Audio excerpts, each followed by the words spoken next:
Much of the Alpha-5 5E complex was completed in 1944 and is therefore nearing 70 years in age. Although many mission and structural changes have occurred over these 70 years, the most dramatic changes to the facility itself have occurred over the past 8 to 10 years. Roofing has deteriorated and allows an influx of precipitation which only exacerbates the degradation associated with standing water due to steam leaks throughout the building. The standing water and the lack of airflow in the facility result in continuing and uncontrolled growth of mold in the facility. The water and lack of any type of routine cleaning and decontamination have also resulted in the extensive spread of both radiological and toxicological contamination throughout the majority of the facility. Essentially, any entry requires full dress out and the use of respiratory protection. Working in such conditions is cumbersome and increases the probability of adverse impacts to facility workers. The Alpha-5 5E complex has 4 stories of varying heights with 9 different flat roofs. The complex encompasses approximately 600,000 square feet. In late 2005, it was noted by facility and customer personnel that the Alpha-5 5E complex was deteriorating and causing equipment and facility damage and creating an unhealthy environment for occupants. At the time, the complex was one of several facilities identified for possible shutdown and turnover for D&D. As a result of the then recognized deterioration, efforts were made to relocate all occupants from the complex.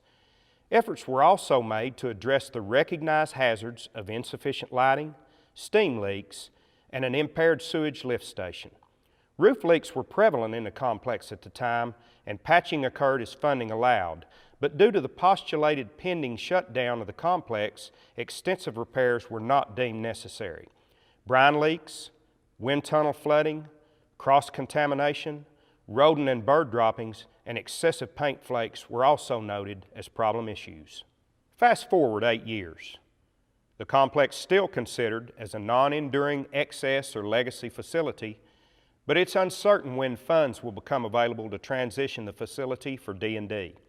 The deterioration of the facility has accelerated exponentially due to the adverse conditions within the complex. Personnel performing surveillance and maintenance activities encounter multiple physical, biological, chemical, and radiological hazards within the facility. The use of personal protective equipment and respirators mitigates the probability of specific types of injuries and exposures. Effective facility and safety management practices are relied upon to mitigate these risks until such time as the hazards can be reduced by de-inventory and decontamination campaigns, thus reducing number and types of personal entries required. American Recovery and Reinvestment Act activities removed a large portion of the easily removable combustibles and equipment from the complex, and multiple areas were essentially cleared during the ARA project. This was especially true in Alpha-5 proper. Comparison of photographs taken of interior Alpha-5 5E areas after completion of various portions of the ARRA project and the same areas less than 3 years later provides evidence of the continuing and advanced degradation of the complex.